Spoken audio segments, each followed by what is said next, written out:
نحمده ونصلي ونسلم على رسوله الكريم أما بعد. Like Sunnis, there are many sects in Shias as well. Al-Tashayyu, they have several different sects.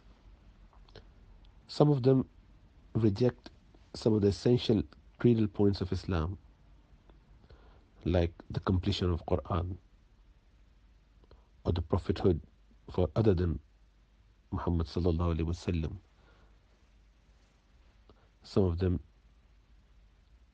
reject the idea of a prophet being higher than the wali, the imam that they believe in, so on and so forth. So certain facts which are established in Muslim theology, they reject it. Based on that, they are outside of the fold of Islam.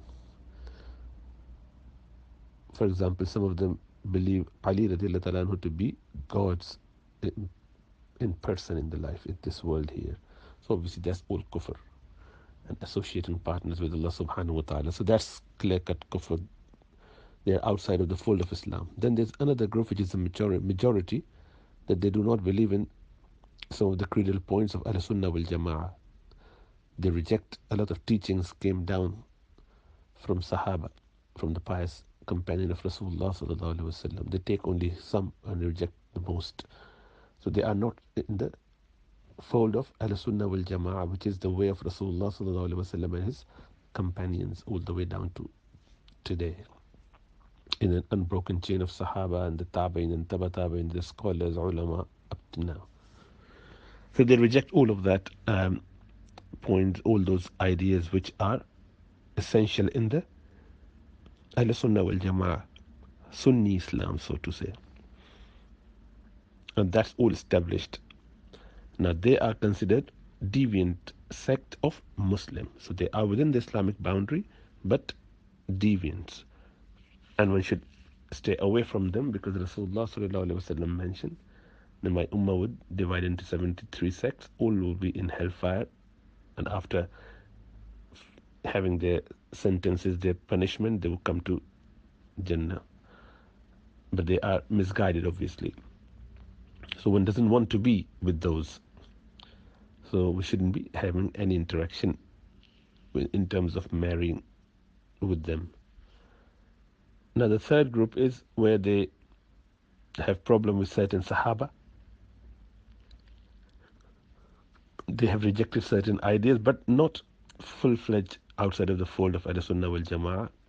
They have done their fasiq and fujjar, so they've got some problem with their understanding. Some deviance, but not majority or not a high level. And the fourth category where they are like Ahl-Sunnah wal Jama'ah, but they've got subtle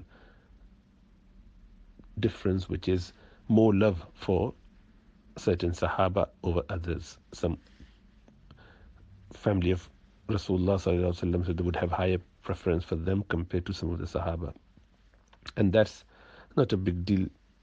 In having more love for one doesn't make any difference as far as they do not reject and condemn others, which the fourth category they are part of. So they are considered like Muslim and Ahl Sunnah wal Jama'ah as well.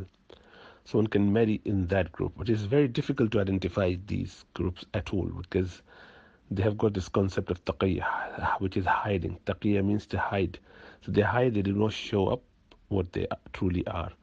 And in that sense, it is very difficult to identify. So one should be careful not to indulge in such relationships and then only find out later on. And obviously they're going to influence your children, future children. So if they end up having those sort of faulty ideas which they never disclose at this point, then you're worse off. For your timely temporary gain, you've caused yourself and your children a big blow, and they might end up following father's or the mother's way, who happens to be Shia. So why would you want to do that? So one should try and stay within the same type of people and keep, inshallah ta'ala, safe. Even if they believe that they are Muslims, what's a big deal? Why do you have to have interaction with everyone and anyone? May Allah make it easy.